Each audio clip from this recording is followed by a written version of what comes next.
Bonsoir à tous, bienvenue sur le plateau Equinox Soir, votre décryptage quotidien de l'actualité de lundi à vendredi, 19h, 21h, 18h, 20h, Greenwich Mean Time. Depuis sa création en 1993, l'Office du baccalauréat du Cameroun n'a jamais connu pareil errement. Alors que la querelle autour de la méthode d'évaluation des candidats au baccalauréat de l'enseignement secondaire général dans les matières philosophie, géographie, éducation à la citoyenneté et la morale, mathématiques, qui obéissait à l'approche par objectif et non par l'approche par compétence, régulièrement dispensée, est loin d'être achevée. Voilà qu'une dizaine de jours après, l'OBC se montre incapable de produire des épreuves dans tous les sous-centres d'examen. La dernière trouvaille des responsables de l'OBC pour le probatoire session de juin 2021 est le transfert des épreuves aux chefs de sous-centre par le réseau social WhatsApp pour multiplication et distribution aux candidats. Pour les plus chanceux, les épreuves sont parfois arrivées dans les sous-centres à la veille du passage de celle-ci. Sur cette nouvelle façon de procéder, l'OBC reconnaît que c'est une technique mise sur pied pour éviter que certaines choses qui avaient conduit à la reprise d'une partie du baccalauréat 2020 ne se reproduisent. Mercredi 23 juin aura été une journée particulière dans ce sens où elle a montré au grand jour les limites de ce nouveau fonctionnement en matière de dispatching des épreuves. Ces lancements tardifs ont contraint certains candidats à composer jusqu'à 21h. C'est une grosse reculade dans la préparation des sujets d'examen, reconnaît un ancien cadre du ministère des Enseignements secondaires au Cameroun. Madame, Monsieur, tout à l'heure à 20h, c'est la grande édition d'information présentée par Julien Berthe Bissaï. Quant à moi, je vous retrouve après pour Equinox Soir, deuxième partie. Ce sera le temps du débrief.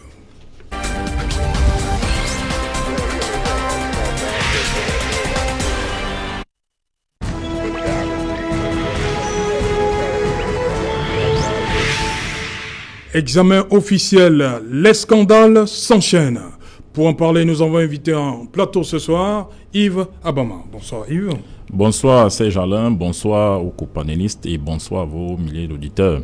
Je suis téléspectateur, pardon. Je suis heureux d'être associé à ce débat en tant que représentant du RDPC. Et aussi enseignant. Bon, enseignant oui, mais représentant du RDPC d'abord.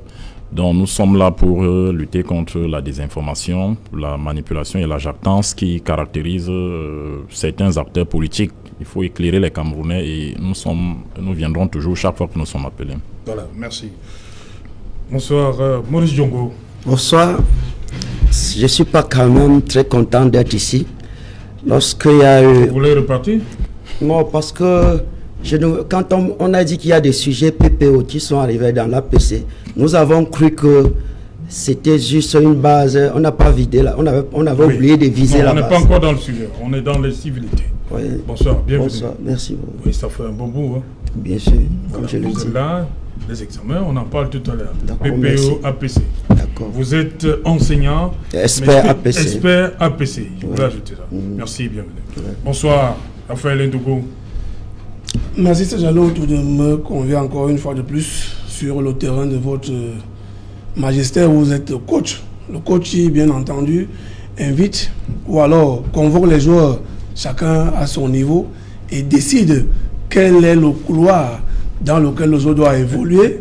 Je voulais donc dire bonsoir, un bonsoir très particulier. Vous comprendrez d'abord pourquoi à un jeune Camerounais sur qui le pays compte, qui s'appelle Blaise Momben, parce qu'il est parti du Cameroun pour aller se spécialiser à l'université de Senghor Alexandrie en Égypte, pour être aujourd'hui responsable de suivi et évaluation dans un projet qui porte du côté de l'extrême nord. Vous comprenez donc que le sujet de ce soir va nous amener à comprendre, à questionner pourquoi est-ce qu'on doit aller ailleurs pour véritablement se spécialiser chez nous. Bonsoir enfin à M. Mohamed Oulamine Aboubakari. Ok. Bonsoir Serge Gauthier Onanina.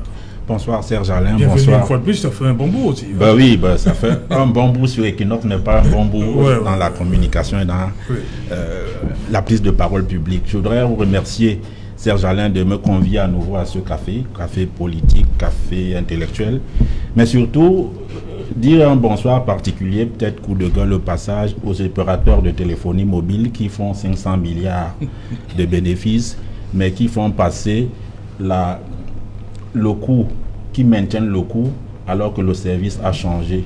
Si vous êtes vigilant, vous allez vous rendre compte qu'avant, on vous servait le mégabit qui vous permettait, même avec 100 francs ou 200, de supporter une connexion journalière. Aujourd'hui, on vous sert le mégaoctet qui est inférieur au mégabit. C'est pour cela qu'ils font 500 milliards. Et les employés, et je ne veux pas parler de... On vous dit, comme on dit souvent, les emplois indirects ne sont pas bien gérés et le volet social des entreprises n'est pas visible. Félicitations, faites le bénéfice au nom du capitalisme sauvage. Voilà, madame, monsieur, nous prenons tout de suite la direction de Yaoundé où nous entend l'inspecteur pédagogique à la retraite, Samuel Ngamo. Bonsoir, Samuel Ngamo, bienvenue une fois de plus sur Equinox Soir. Bonsoir, M. Serge Alain, et merci pour l'invitation. Ngamo, je l'ai dit, inspecteur pédagogique à la retraite, mais ce qui m'a amené à vous inviter ce soir, c'est parce que vous avez participé plusieurs années durant à on va dire comme ça, la gestion des examens. Vous avez été plusieurs fois chargé de mission et même chef de centre d'examen. Samuel Ngamo, vous êtes aujourd'hui à la retraite. Comment regardez-vous tout ce qui se dit sur l'office du baccalauréat depuis le bac, la semaine, il y a une dizaine de jours, et ce qui s'est passé hier pour le probatoire? Merci, M. Serge Alain Outou, de nous donner l'occasion de nous prononcer par rapport à tout ce que nous décrivons aujourd'hui comme étant des scandales relatifs à l'organisation des examens au Cameroun. Je voudrais commencer par observer que le travail que l'OBC abat est titanique. Parce que couvrir toute l'étendue du territoire camerounais avec des épreuves qui sont reproduites en un seul point entraîne un volume de travail extrêmement important pour cet office. Mais malgré ce volume de travail, rien ne les dédouane. Parce que si nous observons tout ce que vous avez décrié, comment expliquer que, par exemple, les élèves composent jusqu'à 21 heures? Parce que ce changement en dernière minute de programme va certainement impacter le rendement de ces apprenants. Autre chose, vous avez observé que j'ai été plusieurs fois chargé de mission et même président des chefs de centre d'examen, c'est vrai. Mais j'observe ces derniers moments, surtout depuis l'an dernier, je ne sais pas ce qui se passe très bien à l'OBC. J'ai l'impression que l'OBC a connu un moment de forte croissance en termes de rendement. Mais depuis quelques 1 ou 2 ans, on observe une décroissance. Parce que tout ce que vous décrivez là, je ne sais pas ce qui peut véritablement justifier que les épreuves n'arrivent pas à temps ou bien arrivent en quantité insuffisante par rapport au nombre de candidats qui sont inscrits dans un centre d'examen. Je crois que dans le développement de cette émission, nous allons essayer de regarder en profondeur à partir des questions précises que vous poserez. Nous essayons d'apporter nos observations et surtout notre expertise par rapport au déroulé des examens. Vous avez également questionné la qualité des épreuves. Je voudrais tout de suite faire observer que le parcours d'une épreuve pour tirer de l'enseignant sur le terrain jusqu'à la banque des sujets est bien connu. On demande, généralement les inspecteurs pédagogiques demandent aux enseignants qui sont sur le terrain de faire une proposition d'épreuve qui va servir d'instrument d'évaluation. Parce qu'il faut bien comprendre, les épreuves sont des instruments d'évaluation. Et à partir de là, les enseignants font des propositions qui sont recoupées par les inspecteurs provinciaux, régionaux comme nationaux, est mise en forme. Et cette mise en forme doit respecter plusieurs critères. Le premier critère, l'épreuve doit être valide.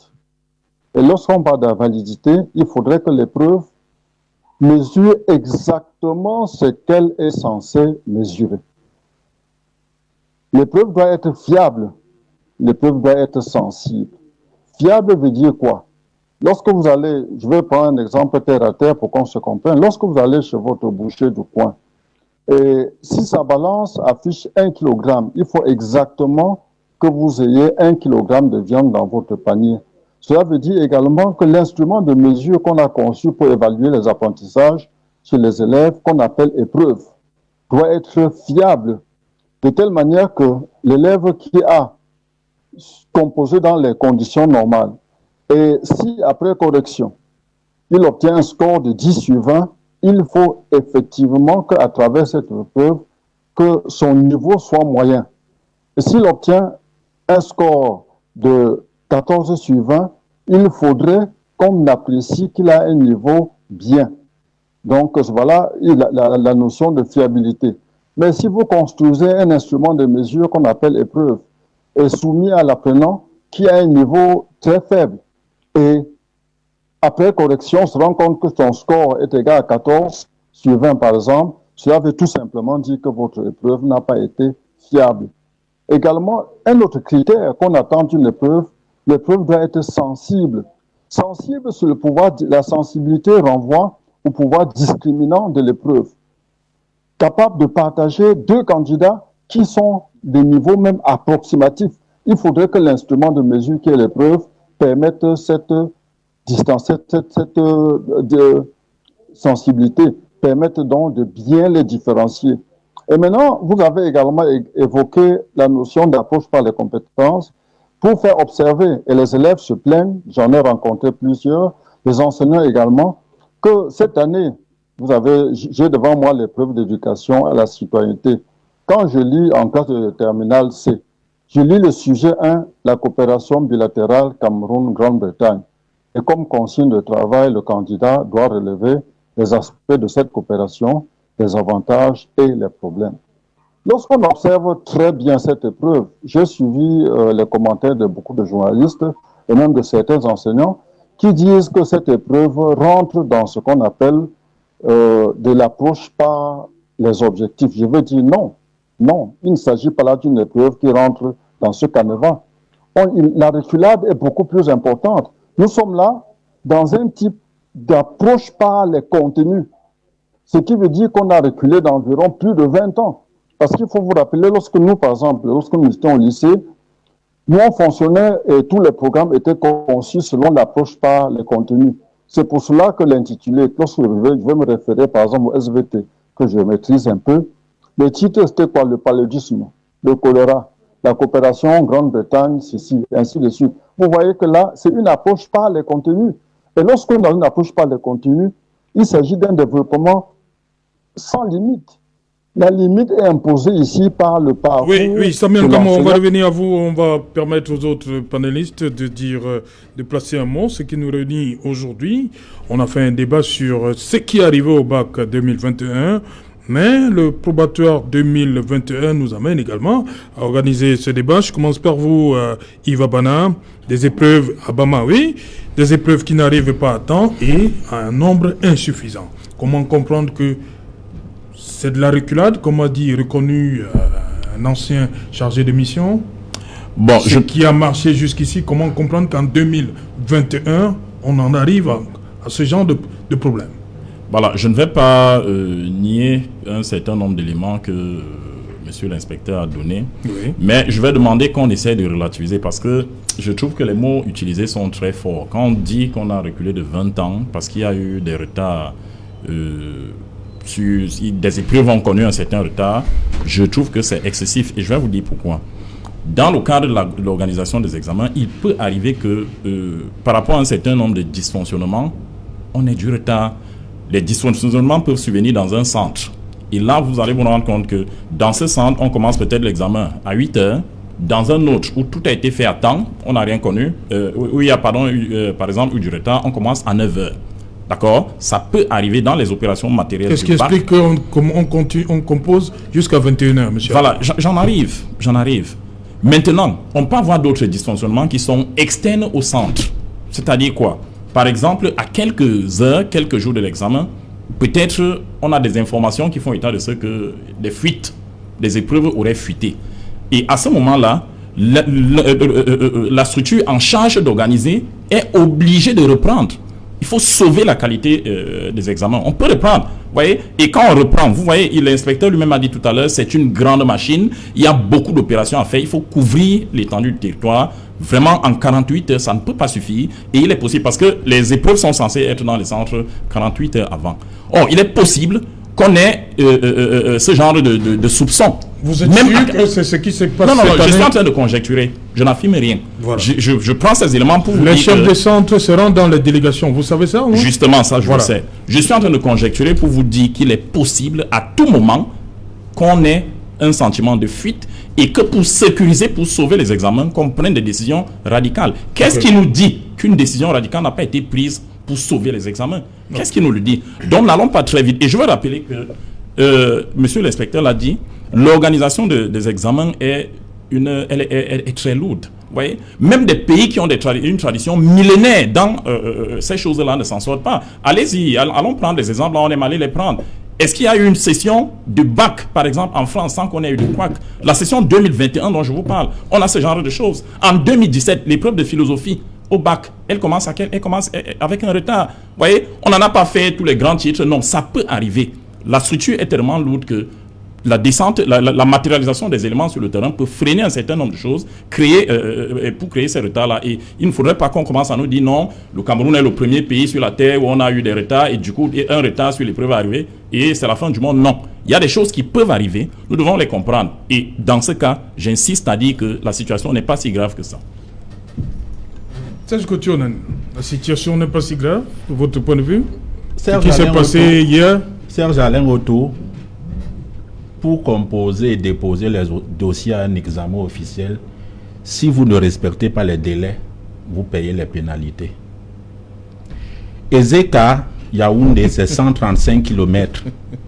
C'est 2h30. 1h30 en voiture, si vous prenez votre véhicule personnel, et 2 heures avec un cas de transport. Douala-Yaoundé, c'est 3h30 si vous prenez votre propre véhicule, et 4 heures environ si vous prenez un cas de transport. Manjo, Douala, puisqu'on parle de la délégation régionale, c'est 1 heure. Alors, l'épreuve va arriver à Ezeka à 21 heures. Ça fait 9 heures de retard par rapport, parce que l'épreuve était censée démarrer à 8 heures. Ça fait, 12 heures de retard. L'épreuve va arriver au lycée de Niala à 14 heures. Ça fait exactement...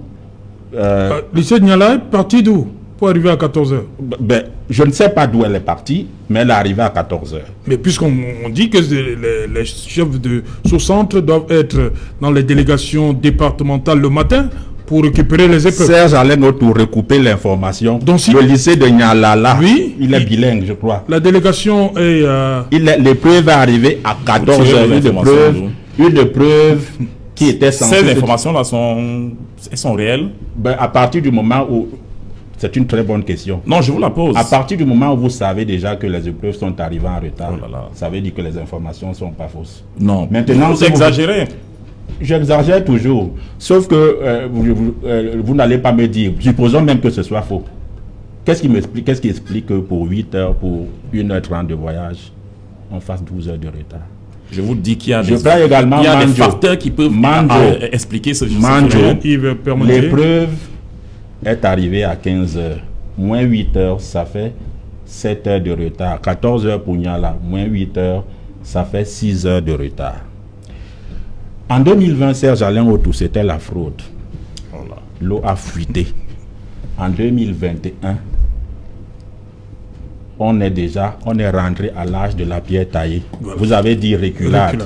Vous avez dit errement. Vous avez dit errement.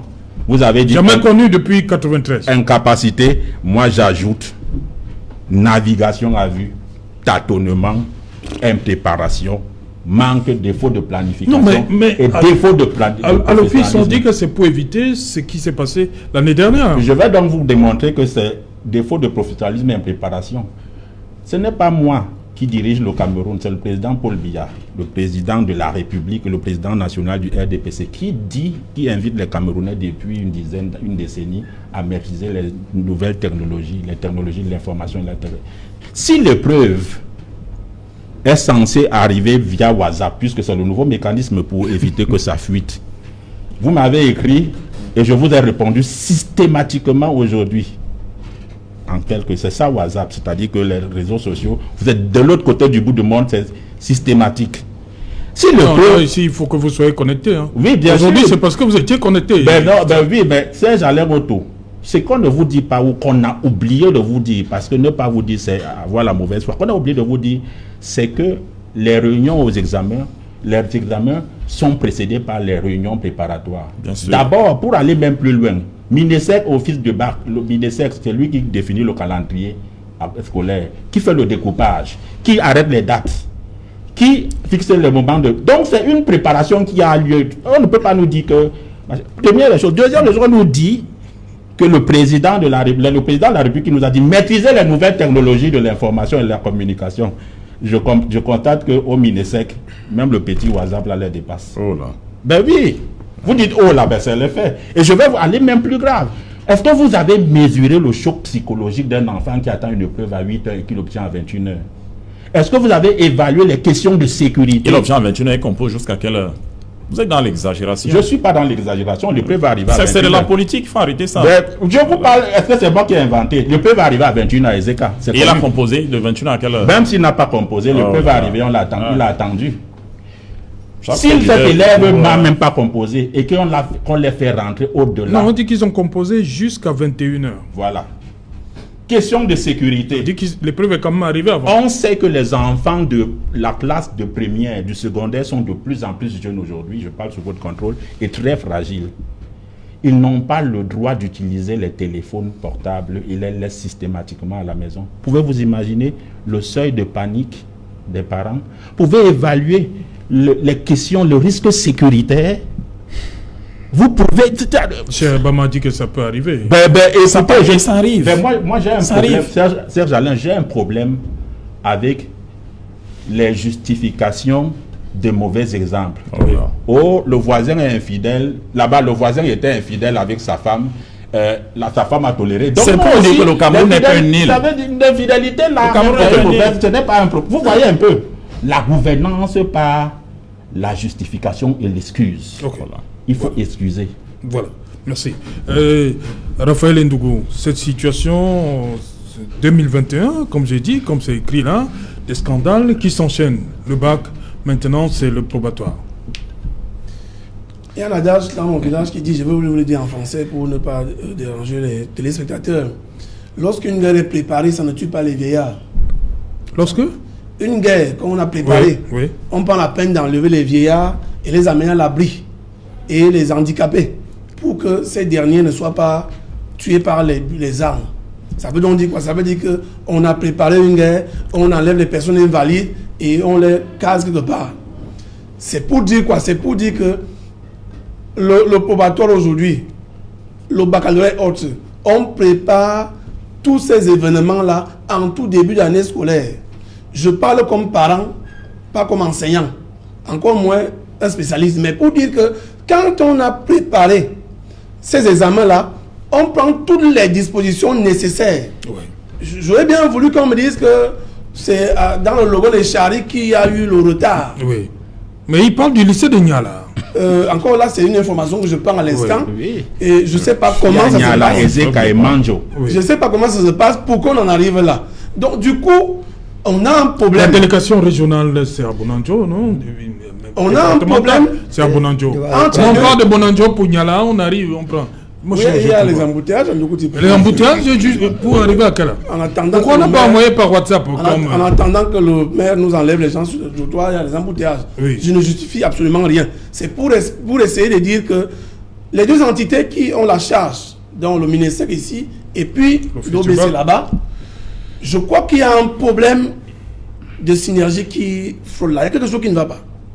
Vraiment, je le dis comme parent, je le dis. Ça dit que si au moins ces deux entités-là travaillent ensemble et on connaît nos réalités, supposons que les routes sont mauvaises, nous le savons tous, on prend les dispositions. Là où les peuples doivent arriver 48 heures avant, on peut faire partie des peuples 72 heures, voire même quelques jours avant, pour éviter cela. Or, les épreuves se trouvent dans les délégations régionales. Ça veut donc dire quoi? Ça veut dire qu'on a toute la bonne connaissance de nos routes, etc. Maintenant, comment est-ce qu'on en arrive là? Écoutez, monsieur Outou, il y a un problème chez nous, c'est que quand on parle de l'éducation, c'est un secteur sensible qui touche toutes les couches de la société, nonobstant nos chapelles politiques et autres. C'est-à-dire que quand on parle d'éducation, c'est toute la société qui est concernée. Et ici, il faut être sérieux. Monsieur Nanina vient de vous dire quelque chose qui est réel. Comment un enfant qui est ici à Ezeka, il voit midi de 8h, 9h, 10h, 11h, 12h. Dans sa tête, il sait que les autres sont en train de composer. Même s'il est brillant, il peut avoir un coup. En ce moment-là, qu'est-ce qu'on peut faire? C'est que si on se rend compte que véritablement il y a un problème, mieux on réorganise. Comment on fait pour organiser les autres événements? Et que en 2021, qu'on ait ce problème. Moi, je ne voudrais pas dire que les gens sont incompétents, mais je dis qu'il faut que les gens travaillent ensemble de manière concertée pour éviter qu'on se retrouve là. Maintenant, l'année passée, par exemple, il a parlé de l'eau qui a fuité. Oui. On vous a dit que quelqu'un aurait filmé ou scanné les preuves à l'OBC et que le petit garçon s'est retrouvé avec les preuves. Alors, qu'est-ce qui se passe? Est-ce que on doit fusionner? Ça veut dire que l'OBC rentre totalement sous la houlette. Bien sûr que c'est le ministère qui est la tutelle de l'OBC. Mais qu'est-ce qui se passe? Pourquoi est-ce qu'on a ce problème? C'est toute l'interrogation. Et j'ai pu vous dire qu'il ne faut pas toucher à l'éducation. Peut-être dans les solutions aujourd'hui, je vous dirais, parce que ce qui se passe au sous-système francophone, on ne souligne pas ça au sous-système anglophone. On n'entend pas souvent ces problèmes-là dans le sous-système anglophone. Je ne sais pas si on a entendu que l'eau a coulé, les épreuves sont arrivées en retard. Mais sauf que là, il y a un problème avec le sous-système francophone. C'est là l'interrogation et il faut qu'on trouve les solutions idoines afin qu'en 2022, qu'on ne vive plus cela. Ça dit que c'est le regard d'un parent qui parle. Il n'est pas question que pendant qu'on sait que les autres sont déjà en train de composer ou bien de jouer au football, puisque vous êtes coach ici, au moment de jouer au football, on sait qu'on doit commencer au même moment. Un exemple des derniers matchs, lorsqu'il y a une compétition, on dit on démarre au même moment. Comment se fait-il qu'on démarre ici à 8h et qu'ailleurs on démarre à 17h ou 16h? Ça devient un problème. Qui peut arriver? Je suis d'accord avec M. Abamake, ça peut arriver, mais sauf que quand ça arrive, on doit de suite trouver des solutions, peut-être avant même... Lesquelles, par exemple? Ces solutions qui nous ont amené, c'est-à-dire des solutions pour éviter que cela se reproduise. Si vous avez un enfant à la maison qui a mal au ventre, il allait jouer dans la poubelle, qu'est-ce qu'il faut pour qu'il ne... Donc, si à la veille... il allait jouer dans la poubelle. Si à la veille d'un examen, on a des gros soupçons de fuite, d'accord? C'est-à-dire que 24 heures avant, on décide de changer le sujet. Comment on fait pour que le lendemain, tous les centres soient servis? Et tout à l'heure, il a parlé d'un phénomène, dit tel commence à tel et tel autre commence à tel. Pour sécuriser l'examen, on peut envoyer une épreuve dans un centre, l'autre centre ne l'a pas. On décide que, ok, puisque tous les centres n'ont pas de sujet, on attend, on retient les élèves, de sorte que quand tout le monde a le sujet, on compose. Vous n'en savez rien. Je vous réponds pour vous dire, un peu, 30 secondes, je vous réponds pour vous dire que j'en sais beaucoup, parce que quand on a eu une fraude en 2020, on ne la permet plus en 2021. Okay. C'est simple. C'est un raisonnement logique. Sur 5 ans. Permettez les exemples tout à l'heure. Oui, Raphaël, terminé. Alors, on va suivre en disant que, et ça, monsieur Abama a coupé pour rien, je suis en train de dire que lorsqu'on a trébuché aujourd'hui et on est tombé, on doit voir demain qu'on avait trébuché ici et on évite au grand jamais de trébucher à nouveau pour tomber. Donc, ce qui se passe là n'est pas une façon de tirer sur X ou Y. Nous disons que, dès le départ, j'ai commencé par vous dire ici qu'il y a un adage. Lorsque on doit préparer une guerre, ou bien une guerre est préparée, on arrive les personnes invalides. Ça veut donc dire quoi? Lorsque l'examen est préparé dès le début de l'année scolaire, on ne doit pas se retrouver dans ces cas-là. Ok. C'est l'impréparation pour vous. Ça, c'est votre mot. Merci. Voilà, Maurice Diongo, pour vous, comment on explique ça? Il faut savoir qu'on a déjà... Votre domaine a été attaqué au baccalauréat? Oui, mais il faut pour répondre à la question ici. Oui. Si on remonte, la fraude, c'était en 2000. lorsque ça s'est passé ici à 2000, le professeur Joseph Ewona était ministre. Le délégué ici a été déposé le lendemain, avant qu'on ne continue. Moi, j'ai été chargé de mission. En 2015, je n'étais pas chargé de mission. Je suis allé en congé. Après, on m'appelle, on me dit, Monsieur Djongo, vous devez rentrer. J'ai dit, je suis en congé. On me dit, c'est les ordres de l'office. Ah, vous n'avez pas fermé? Je suis revenu. On me dit, il y a un chargé de mission qui a causé problème ici au safety. Vous devez le remplacer le même jour. 2016, je suis chargé de mission à Baganté. Le matin, le proviseur me dit, Monsieur Djongo, mon chef de salle, je vais aller chercher l'argent à Bafoussam avec lui. J'ai dit, mais monsieur le proviseur, ça ne peut pas se passer. Il faut que j'informe l'office que mon chef de secrétariat n'est pas là. J'informe. En fait, son chef de secrétariat ne devait pas être signataire dans le compte. 2 jours après, on lui a retiré la signature. 2017.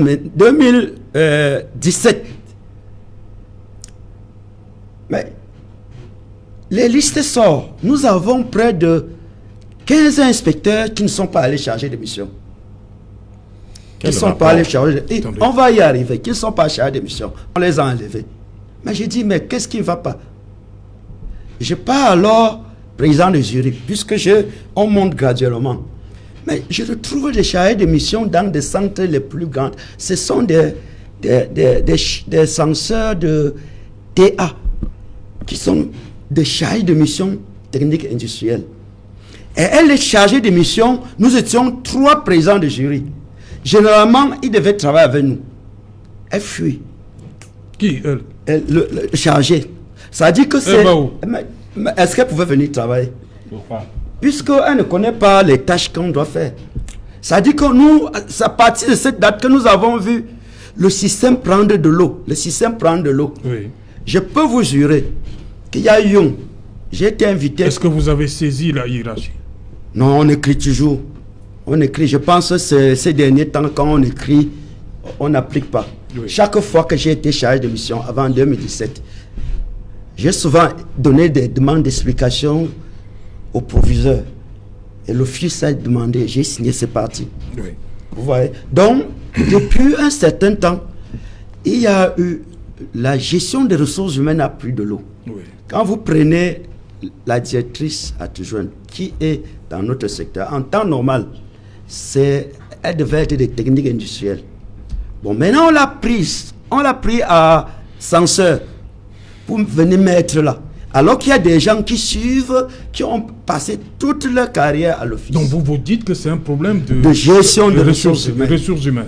C'est ça qui est à l'origine de tout ce qui arrive. Oui, ce qui nous choque, rien que vous voyez l'histoire du bac, on s'attendait que le jour où on dit que les épreuves de PPO sont sorties, la première chose, de la banque. On devait relever l'inspecteur qui était en charge. Même en Consamba, j'ai déjà eu ça. L'enseignant qui a collecté l'argent, dès qu'on a fait le rapport, on a lu son nom à la télé. Ça, c'est en 2014. On a lu son nom à la télé. Donc maintenant, quand on supporte les gens, on ne pouvait aller que le cousin prend le sujet, il faut te couper. Bon, maintenant, les gens ne savent plus que on doit mettre le sujet dans la salle. Ou bien, il y a tellement de suspicions qu'on est obligé de dire, oh, si on envoie le sujet ici, ça ne va pas aller. Parce que c'est la question qu'on pose. Est-ce que le sujet qui vient par hasard, c'est une innovation ou c'est quoi? Pendant la formation, est-ce qu'on a formé les gens? Oh, et quand on parle du système anglophone, pourquoi l'office du bac a beaucoup fonctionné? Parce que nous avons copié ce qui se faisait dans le système anglophone. Et c'était l'APC. C'est-à-dire qu'on met beaucoup sur les savoir-être. Quand on fait le sujet, ça ne demande pas d'être... Il faut avoir la confiance. Et des gens à qui on a confiance, qui travaillent longtemps, ont de rémunération. Et ils se tiennent. Donc, quand on dit qu'on passe la PPO à l'APC, effectivement, l'office est passé à la PPO. C'est-à-dire les objectifs des directeurs n'ont rien à voir. Les majorités des gens qui décident n'ont rien à voir avec l'examen. Ok. Voilà, on va prendre l'avis de l'inspecteur Ngamo depuis Yaoundé. Inspecteur Ngamo, quel crédit on va un peu aller... Bon, les résultats, c'est pour bientôt, mais on comprend des sujets qui sont multipliés après être arrivés via WhatsApp. Quel crédit on peut accorder à ce genre de certification-là? Est-ce que c'est crédible? Vous qui avez vécu, vous avez parlé du circuit. Décrivez-nous un peu comment les épreuves arrivaient avant. Enveloppe scellée, on monte devant tous les candidats. Ce n'est plus ça maintenant. En tout cas pour l'édition 2021. Oui, Serge Alain, je me souviens que lorsque j'étais chef de centre pendant l'examen probatoire et même baccalauréat dans un centre d'examen, le chef de centre reçoit les épreuves 1 ou 2 jours avant le début des examens. Et lorsqu'il les reçoit, il doit se rassurer que les épreuves sont suffisantes en termes de qualité, c'est-à-dire par rapport à toutes les disciplines sur lesquelles doit porter l'évaluation, et en termes de quantité, c'est-à-dire par rapport au nombre de candidats inscrits dans son centre. Lorsqu'il s'est rassuré de ces deux choses, de ces deux paramètres, il doit prendre soin de bien conserver ses épreuves. Si aujourd'hui on commence un examen et c'est en cours de route qu'on se rend compte qu'il y a des problèmes sur les épreuves, j'ai vraiment de la peine à justifier pourquoi. Parce que je vous dis là, et lorsque chaque matin, lorsque vous êtes chef de centre, vous rentrez chez vous, vous devez ranger les épreuves en fonction du chronogramme de leur passage.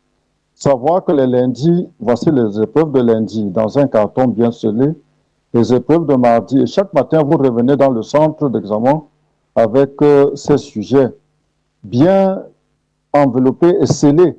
Et c'est devant les candidats, on prend une salle ou deux salles à témoins devant lesquelles on ouvre les enveloppes. Maintenant, j'ai suivi sur le plateau qu'on pouvait utiliser les outils modernes que nous avons aujourd'hui pour permettre la circulation rapide de ces épreuves. Pourquoi pas? Il faudrait seulement, nous avons des outils, nous avons des appareils aujourd'hui qui en 1 minute vous produisent pratiquement 500 copies en termes de reprographie. Ce qui veut dire que dans un centre, il suffit que l'OBC s'organise si nous observons qu'il y a des difficultés, parce que nous sommes là en train de faire des projections sans savoir exactement ce qui s'est passé.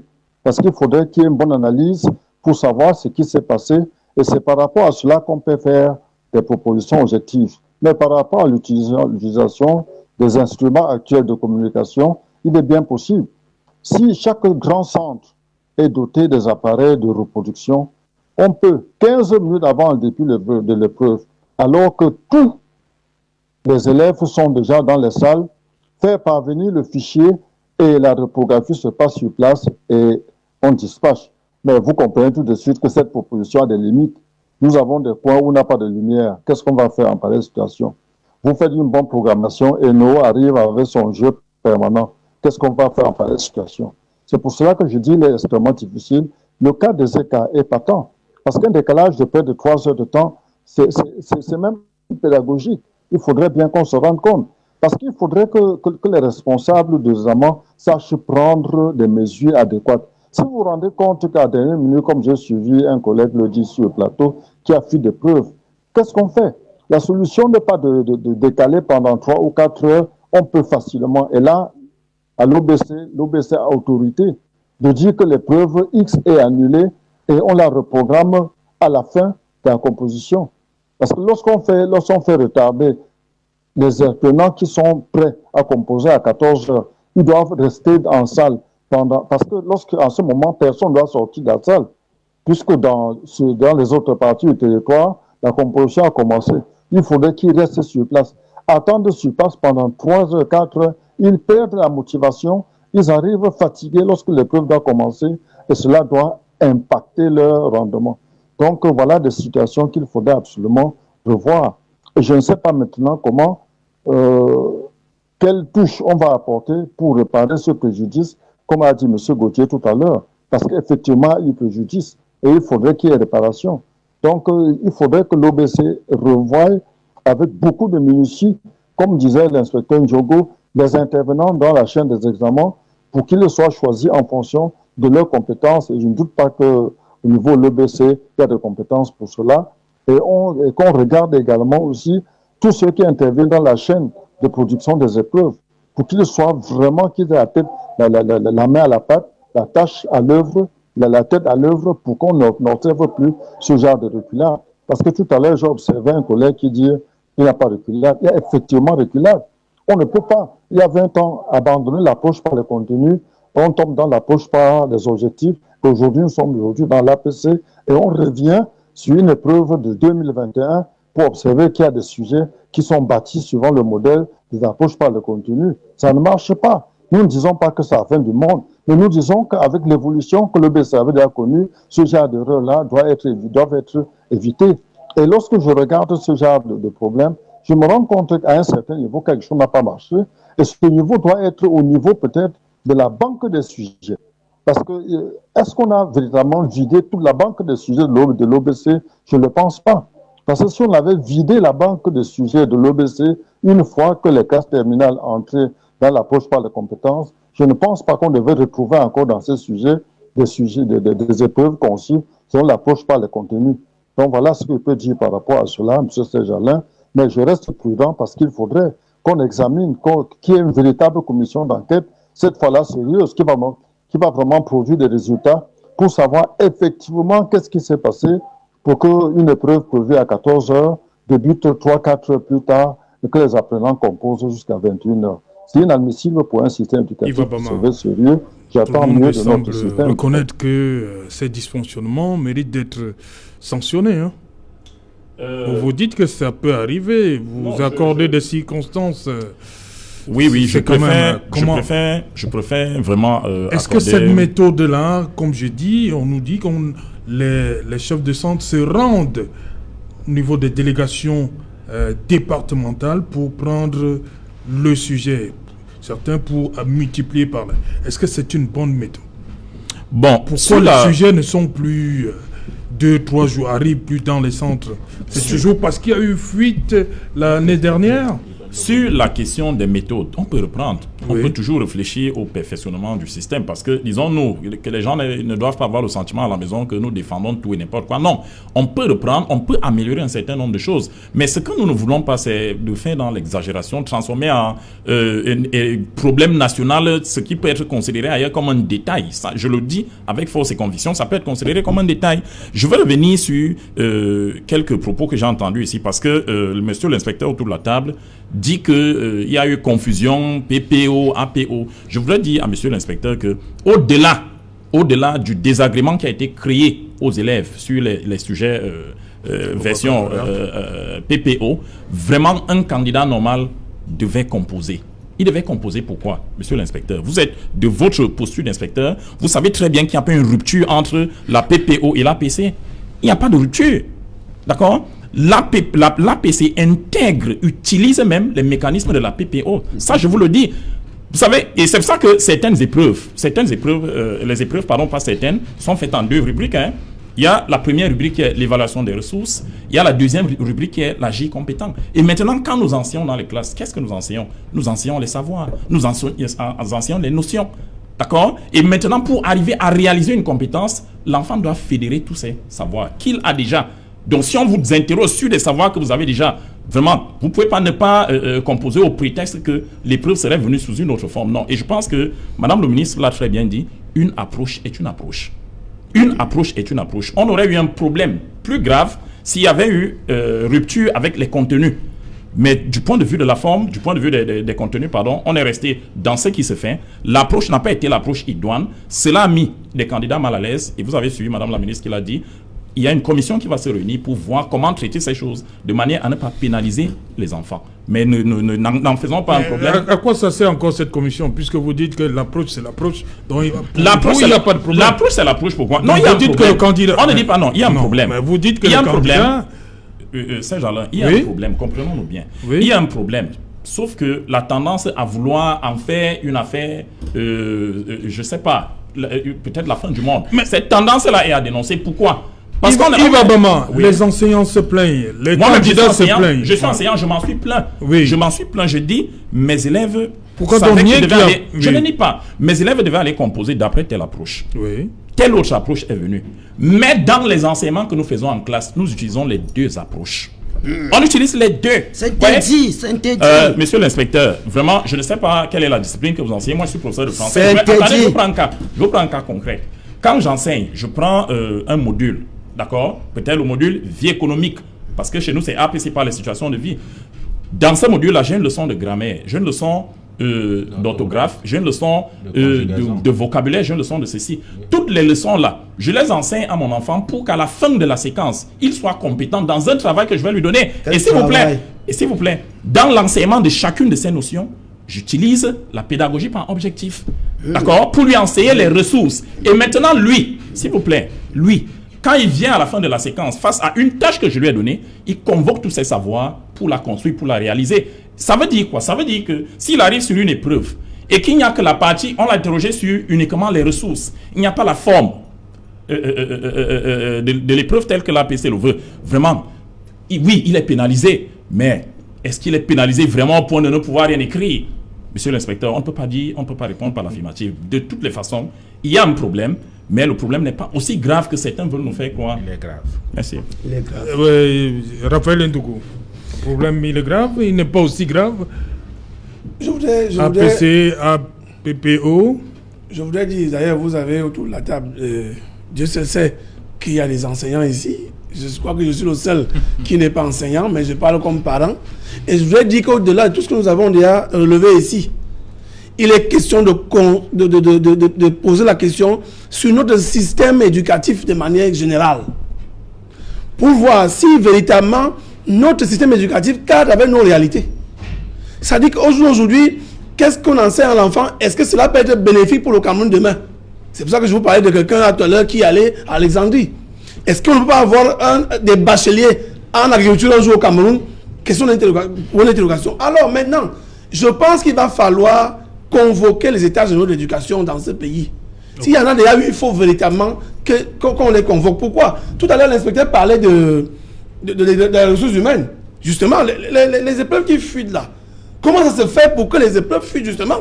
Pour la simple raison que les personnes qu'on choisit, peut-être par affinité ou bien je ne sais pas trop, sont obligées de se retrouver dans ces conditions-là. Parce qu'on choisit les chargés de mission comment? Quelles sont les relations entre les chargés de mission et les chefs de centre, les chefs d'établissement? Donc, la gestion des ressources humaines, parce que quand on va convoquer les états généraux, on va véritablement mettre le doigt dans la plaie pour résoudre tout cela. Quand vous avez vu tous les scandales dans ce pays d'il y a 2 ans, dans l'éducation, élèves qui pointent, professeurs, et ainsi de suite, tout cela doit être mis sur la table pour discuter autour des états généraux d'éducation dans notre pays. Ok. Vous avez dit que c'est une situation grave. Serge Gauthier Onanina, lui, semblait relativiser. Parce que M. Abba m'a dit qu'on ne peut pas prendre un détail comme celui du retard des épreuves sur la durée, avec 9 heures de retard comme un détail. Je voudrais vous lui dire que c'est très grave.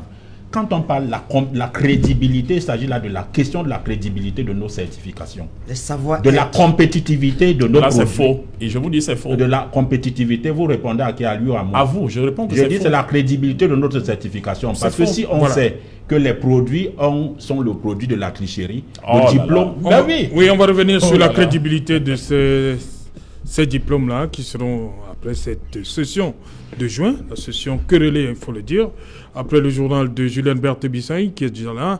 Et avant elle, c'est une page de publicité. Hello, guy. How's it? Guy, what's new? Guy, answer even now. You're focused on WhatsApp with your chicks?